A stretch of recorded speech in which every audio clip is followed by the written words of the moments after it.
There is no big news for Michigan football, but there are a lot of little items here in the throes of the offseason, whether it's Wink Martindale kind of explaining what his Michigan defensive philosophy is on a podcast, to Sherrone Moore kind of clapping back on a podcast himself at the idea of Michigan having cheated, to the hiring of an Ohio State staffer, to some other little things that we're going to talk about. We are going to address a bunch of things, and also including the commitment of Jaylen Williams on this episode of Locked On Wolverines.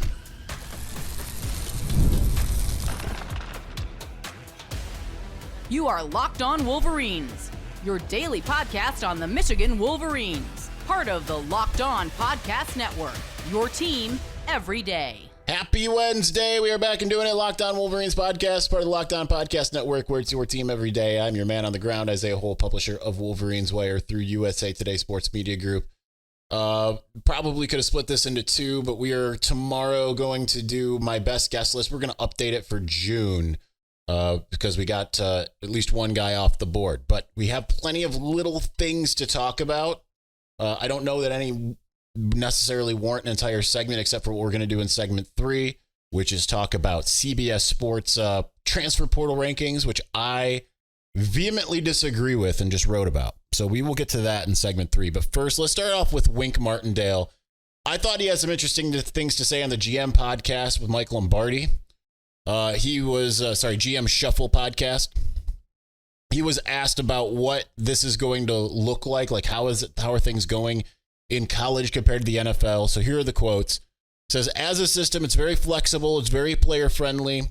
You know, when you get into the sub stuff, I say it's a position on this defense that has a lot of flexibility. And once you understand the concepts, it's easy to learn the defense, but it's also different personalities calling the defense. And I think at the college level, there's a lot more simulated pressures that you see when you're watching tape that work just as effectively as sending them all. We'll get to kind of his blitz philosophy in a moment. So I think it's going to be a wait and see once we get through fall camp and everything else, but let's make no mistake about it. I am more aggressive than probably both of those guys, sometimes to a fault, talking about Jesse Minter and Mike McDonald. Jesse did a fantastic job. I mean, I'm calling him, and now they've changed up some terminology because this is the first year that we can do coach-to-player communication. So they changed up some of the names, so it's just shorter one-word names, which is smart, and it helps you right into when teams want to go fast and play, you just say one word. But it's all the players that the vets are coming back, and they know the system, and it's been really enjoyable. It's been lots of fun. So that doesn't really tell us a lot necessarily, but I think it's just kind of like, hey, you know, we'll kind of see what it's going to look like a little bit more once we get into fall camp, because he's had spring and all that. But here's where things got a little bit more interesting, I think. So he's asked about his tendency to be aggressive, his tendency to blitz and all of that kind of stuff. And he says, well, I think that if, like you already alluded to, Mike, when you have free runners to the quarterback, the average fan just says, well, he's zero pressure, and we don't just attack protections. We just attack protections. Well, in reality, I think it changes from year to year depending on who you have playing for you and who you're playing against. And this is where things get interesting. He's talking about how he attacked it in the NFL. Like the first year we played Mahomes, I think we hit him 18 times back in 18. And then he got so good at seeing pressures and where they were coming from and changing protections. The last year we played him, we just did anything that looked like a pressure was simulated, because there's no reason to blitz it because he sees it and he throws it quick. And so I think it's not only by percentage-wise throughout the season, but also per game, per quarterback. So I think that's really interesting, because that kind of shows that he's got that similar mindset. Obviously, the defense from the OG is what has been installed in Ann Arbor, but it's being run by people with different minds. In Mike McDonald and Jesse Minter. So the fact that you have essentially the same system, but different guys are going to call different things. I think one of the things that's interesting about all of this is that you can kind of load up a little bit more. Now, it's kind of like what I talked about last week in talking to a Michigan staffer. They're talking about the offense, but one of the things they were saying is one of the things that these young guys don't know is that other teams don't load you up with so many plays, so many options, so many different things. But because we had some older guys like Cornelius and this isn't Ron Bellamy talking. I know it sounds like it because I'm talking about wide receivers. But because we had guys like Cornelius and Roman, it was a situation where we didn't necessarily where we were able to necessarily add things that maybe younger guys didn't realize. The ones like Samaj and Tyler, like they don't realize that other teams are making things a lot more simple than we are. I think it's the kind of the same thing on defense, right? Because you've got a lot of veterans that know things already. They already have the really good base, more than a base, but they can just continue to add things. And I think that's one of the interesting things, and why it's Michigan has got to recruit different guys. Like we talk about recruiting, has to recruit different guys in part because you have to be able to have the mental capacity for the amount of stuff that Michigan is implementing.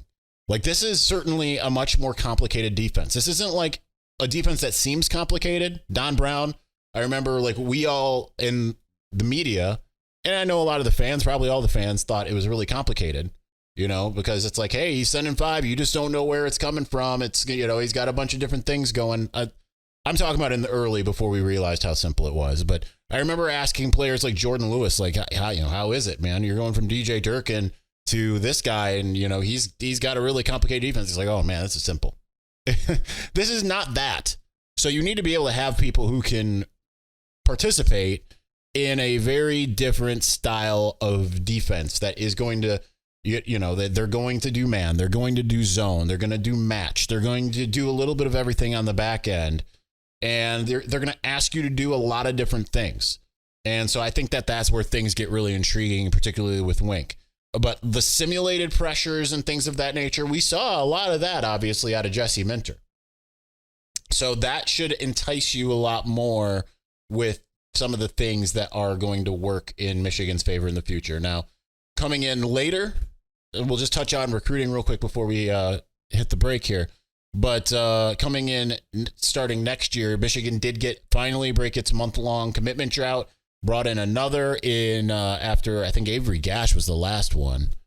And now they finally add another in Jaylen Williams, hopefully kicking off a string of highly rated guys in the month of June. So he's the first of the official visitors to have committed. Certainly there are some others to be on watch for. Kanewal Winston, who I've not yet talked to. We had it kind of quasi set up. We just haven't managed to make the times work. But Kanewal Winston would be another one that I have my eye on coming out of this slate of visits. That could drop maybe at any time. But they are starting to finally kind of get their shoes underneath their feet, for the lack of a better analogy, because I have a better one in mind and I can't think of it. But that's why I say wait and see when it comes to recruiting, right? So out of all 6 guys they have, now Nate Marshall is looking around, right? And talking to some people behind the scenes. They're like, that's not great, but we'll see how the official visit goes, right? Like there was talked with some other people inside the industry that I talked to that were like, yeah, flip is imminent. It's happening. I can tell you that they're still pretty optimistic inside Schembechler Hall. So we'll see as far as that. But right now they've got 6 guys. All 6 are 4 stars composite wise. So far they're doing well. There's some areas I'd like to see them attack a little bit better. Looking at wide receivers still. But certainly they're going to need to really load up on linebacker talent, which is not really a place that at the moment they don't really seem like they've got a lot of high end linebackers there. But just based off numbers, that's going to be a place they're really going to need to bring in a lot of guys. And so I'd like to see them take a step forward there. But again, it's June. I know other schools basically have their classes intact. Michigan was in that boat last year. But when you look at the majority of the players that Michigan has been targeting for a while, most of them are uncommitted as of still. They're looking at flipping a couple guys too. So again, don't get too upset until, if we're in August and we're still looking, hey, they got 8 guys, then that's a problem. But I think that it's important to understand how Michigan has tended to do things, and everything is still right there for them. So we'll get deeper into recruiting on the Thursday episode. But we're going to move on. We're going to talk a bit about Ohio State things. We're going to talk about, and the article I thought I had pulled up did not pull up. We're going to talk about a hire that Michigan made. We're going to talk about Sherrone Moore. Something that he said on on the, I think it was with Joel Klatt. He said it on the Joel Klatt podcast. So we're going to get to all of that, and then we'll get to the transfer portal here in just a moment. Before we do, when you're hiring for your small business, you want to find quality professionals that are right for the role. That's why you've got to check out LinkedIn Jobs. Now, LinkedIn Jobs has the tools to help you find the right professionals for your team faster and for free. LinkedIn isn't just a job board. LinkedIn helps you hire professionals you can't find anywhere else, even those who aren't actively searching for a new job, but might be open to the perfect role. In a given month, over 70% of LinkedIn users don't even visit other job sites. So if you're not looking on LinkedIn, you're looking in the wrong place. On LinkedIn, 86% of small businesses get a qualified candidate within 24 hours. So if you hire professionals like a professional, you can do that on LinkedIn. Another cool thing about LinkedIn Jobs is that it is constantly finding ways to make the process easier. They even have a new feature that helps you write job descriptions, making your job that much faster and simpler. So post your job for free on linkedin.com/lockedoncollege. That's linkedin.com/lockedoncollege to post your job for free. Terms and conditions apply.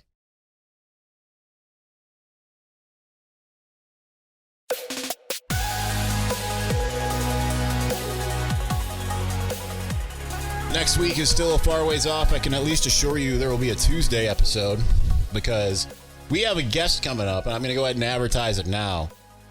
We have Danny Cannell joining the show. I know that's a little bit of a different one, and I'm excited because if for no other reason, Zach Shaw from 24/7 Sports, not long after I launched the podcast, so only like 6 months removed from our time together at 24/7. He was like, I've been listening to your show and I like it. You really remind me of Danny Cannell, just like the way that you process information. I'm sure we are much different than that now, but that was certainly how I came off in the early days. So shout out to those who listened all the way back in 2018. But I'm excited to have Danny on. We talked for quite a bit at the national championship game. Very cool person. Excited to hear kind of his thoughts about Michigan and college football as a whole. So that will be Tuesday. So look forward to that. I am waking up early in order to do it. So we will have a Tuesday episode. All right. So I kind of tied in the Sherrone Moore talking about cheating with the Ohio State stuff. So before we get to the Sherrone stuff, I do have to say this is a masterful play by Sherrone to go and get Erin Dunston, who she was just recently promoted to associate AD in football at Ohio State. She was described by Mark Pantoni over there, who's one of the head honchos behind the scenes in the football program, as a rock star. We saw it is kind of like the same way that people talked about, like if you go on the Wolverine.com, it's the same way people talked about Christina DeRuyter. It's the same way that you saw people talking about Courtney Morgan. So it's pretty big for Michigan to not just get someone that is like very qualified. She'll be taking over the role, director of operations, which is what Christina DeRuyter, what her job description had soon become after Jim Harbaugh departed, before she left with Jim Harbaugh. And so it'll be interesting to see just what she's able to do. She is the sister of former Michigan basketball player Jaylen Dunston on the women's side, she is currently an assistant over there with Michigan women's basketball. So under Kim Barnes-Erico. I said that just strictly to make sure my brain was working, by the way, because you want to know how it goes. I don't like half the time when I have to say like, yeah, Blake Corum, I'm like, the guy number 2 runs around, does stuff, right? Like that's. My brain's recall doesn't work that great, so I had to say the name just to prove to myself that I could still have recall.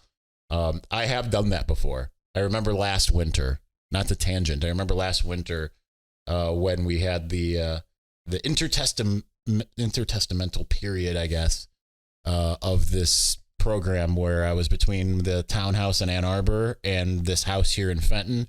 And I remember I'm in my grandma's house and recording all the podcasts there.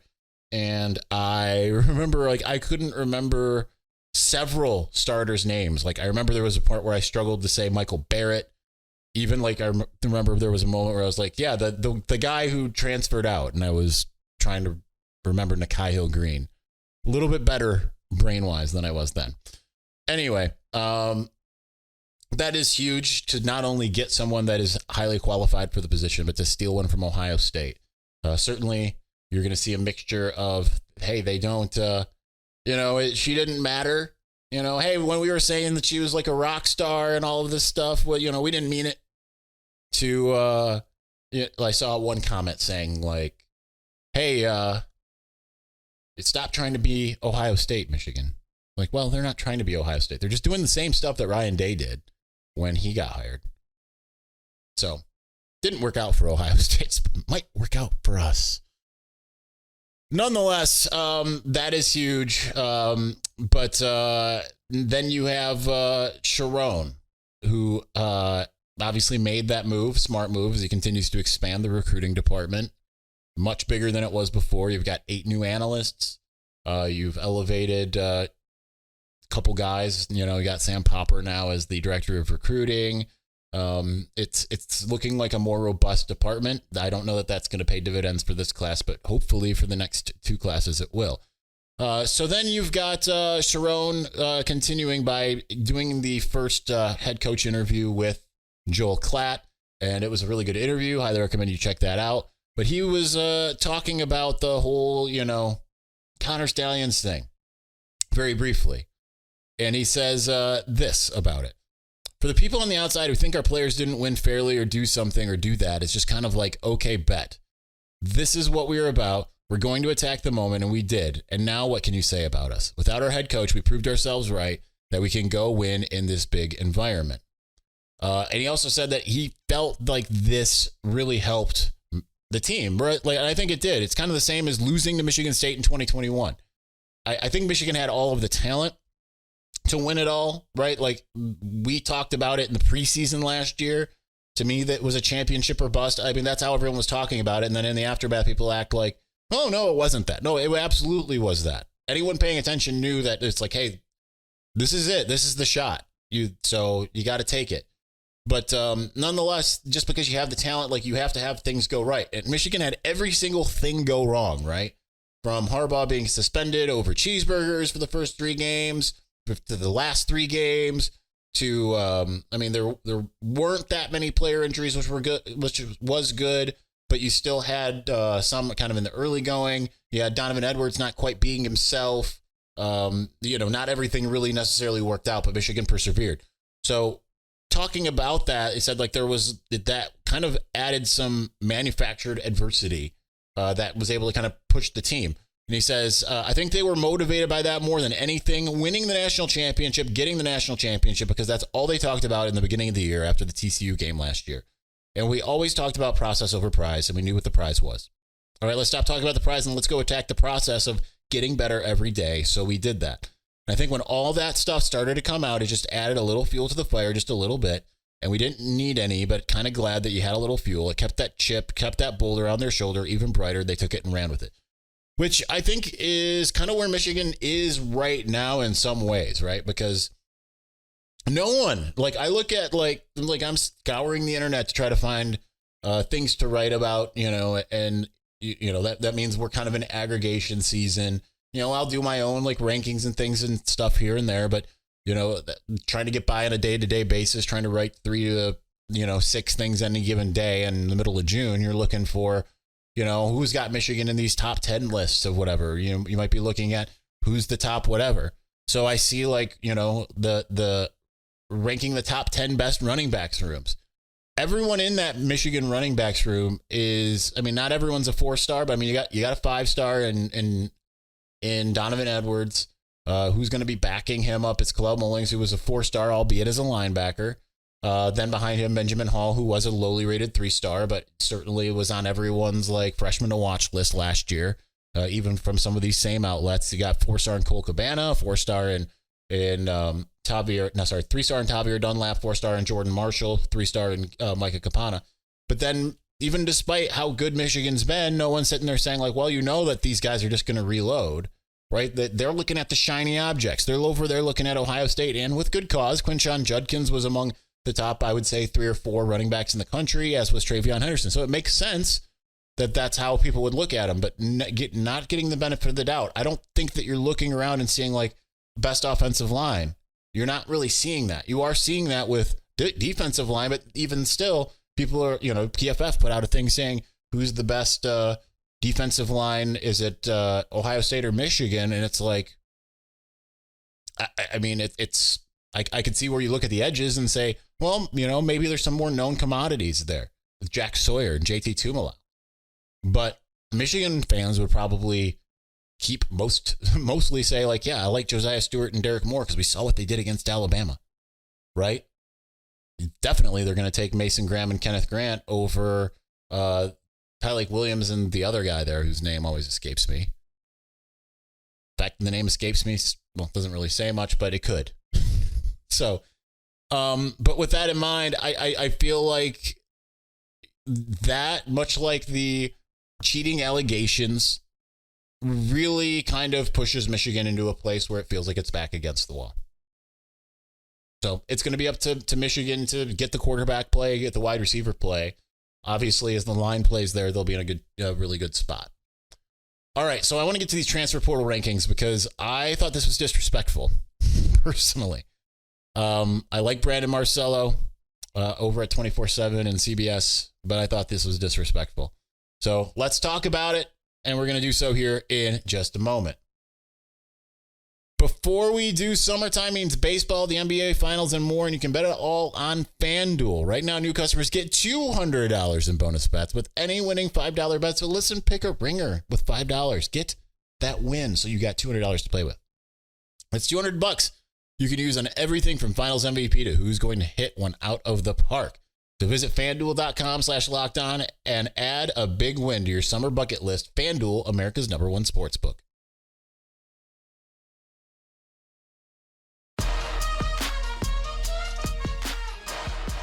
All right, let's finish out with talking about this this transfer portal rankings. Brandon Marcello like 4 days ago. I didn't see it until now. I knew it. See, I can't do a show without coughing at least once. Something about it, I can't talk without coughing. So this was like 4 days ago. He put out rankings for all the conferences and like where they stood. He used it like kind of a numbers thing, right? He had a criteria, and within his criteria, he had, and I'll look this up right now, as long as my computer listens. There we go. He had Ohio State at number 1 because it's looking at a net rating gain of 5.62, average transfer rating 92.86, 7 transfers in, 25 out. Michigan's all the way at 16. 9 in, 17 out. Here's why I think that's disingenuous and why, like, okay, whatever way you're looking at it, I don't think it necessarily works. Now, Ohio State, yes, they should be up there, right? They got 2 superstars by the transfer portal. Lots of guys with experience. Even if we think that Seth McLaughlin is not very good because we saw what he did against Michigan, they still, he's still got a ton of experience. You can't teach experience in football. But so did Michigan. And what it lost, because here's what he says about Michigan. It says Michigan lost a lot from its second line of defense at linebacker and in the secondary, including 6 linebackers with 2 starters leaving for the NFL draft and All-American cornerback Mike Sainristil also landing in the pros. 9 of the 17 departures in the portal landed at power teams. So it's Michigan at 16 ahead of only Maryland and Northwestern, behind Indiana, behind Rutgers. Some of these teams have similar numbers. Indiana, no. Indiana's got 31 in, 39 out. That's insane. Michigan State, 24 in, 38 out. Washington has 29 in, 30 out. I mean, some of these teams have completely changed everything that they were trying to do. Michigan has 9 in, 17 out. So here's what they got. As far as the guys coming in, you know who all these guys are. Jaden Mangum, they got Moran Walker back, CJ Charleston, Wesley Walker, Dominic Savada, Ricky Johnson, Amir Hall, Josh Preeb, and Jayshawn Barham. What is interesting about these guys? So I gave an outlook for each one. What their expected ability, like how much are we going to see them in 2024 wearing a winged helmet? Jane Mangum, I put him as a likely starter. I put fellow safety Wesley Walker as a potential starter. Amarian Walker will be heavy in rotation, as will CJ Charleston, the two wide receivers, because we know who the other like 4 guys are. So they're probably not starters, but they will be heavy in rotation. Dominic Zavada, I put as likely starter just because we still have to see how it plays out with him and Adam Samaha. Ricky Johnson and Amir Hall, cornerbacks. I put Ricky as a potential starter. Amir Hall, I have as a likely starter. He's in rotation. Certainly. Both will be in rotation. I think without question. Josh Preeb, starter. Jayshawn Barham, starter. No likely about it. They are starters. So every single one of these guys, you're going to see have like, I think like Amarian Walker and CJ Charleston, yeah, there's like a chance that they have like 200 snaps or under, a chance, but more likely they have like 200-300. Every other guy is going to be like 400 or above. I would almost bet, aside from obviously the kickers, they just don't play 400 snaps on the season. So everyone Michigan got is already experienced. Everyone Michigan got was, I believe, a starter elsewhere. Yes, looking at this, except for Amarian. Amarian's the only one who wasn't, and we already know who he is. Everyone else was a starter elsewhere. Meanwhile, departing players, let's read them and what their 2023 role was. Linebacker Hayden Moore did not play. Samaj Bridgman, linebacker, did not play. Amir Herring, offensive tackle, did not play. Jeremiah Beasley was in high school last year, also a linebacker. DJ Waller, cornerback, was in the rotation, had those types of stats that you would expect one of those cornerbacks that doesn't win the starting job to have. So he is a loss. Christian Dixon, who still hasn't selected where he's going. 4 games, but not redshirt because he's already done that. 18 total snaps. Not at all in the rotation. Carmelo English was in the rotation until week 7. Also has not chosen his next school. Iman Dennis was only on special teams. Keon Sabb was played as starters minutes quite often and started some games. So that is an actual loss. That is a full-on loss there. Reese Atterbury in special teams rotation. Noah Stewart played 1 snap total. Week 1 on special teams. Matthew Hibner, he redshirted with 4 games in the regular season, and then he played all 4 postseason games. We knew from the early going he was going to be redshirting and transferring. That was the plan from the beginning. Darius Clemens was in the rotation, but his rotation only saw him see 88 snaps over the course of 15 games. So that's not great, Bob. Cam Calhoun redshirted with 15 total snaps in 2 games. CJ Stoke redshirted with 3 snaps in 2 total games. Sam Starich did not play, and I would venture to guess most of you don't know who that is.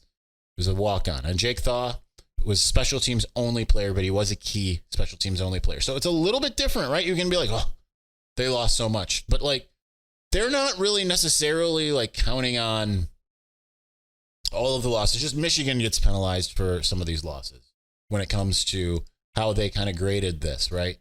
So, like, the way that they talk about Ohio State, it's just like, they secured the greatest concentration of superstars out of the transfer portal, surpassing Georgia by more than 1.5 rating points. No talk of like, oh man, like, yeah, they've got some wide receivers via recruiting and didn't supplement with them after losing Marvin Harrison. But, you know, like, it's as if Michigan doesn't have Zeke Berry to come in and fill in Mikey Sainristil's role. As if Michigan doesn't have Ernest Hausman and Jayshawn Barham to fill those linebacker roles. The way it's talked about is like, well, Michigan's missing Hayden Moore and Samaj Bridgman, and oh my goodness, they are not going to be able to handle that. Jeremiah Beasley. It's kind of almost like what you see from like rival fans. Whenever Michigan would lose like a transfer, they'd be like, that's the best player on their team. Like, we don't even know who that is. So I just think it's a little disingenuous. I think it's, you know, kind of weird. Anyway, that's going to do it for us today. Tomorrow we will do we will do my best guess class halfway between May and June, right? We're not going to fully make new predictions necessarily, but we'll slide in some new names to supplement what I had for May. All right, thanks for watching. Thanks for listening. We'll talk to you again soon. Peace.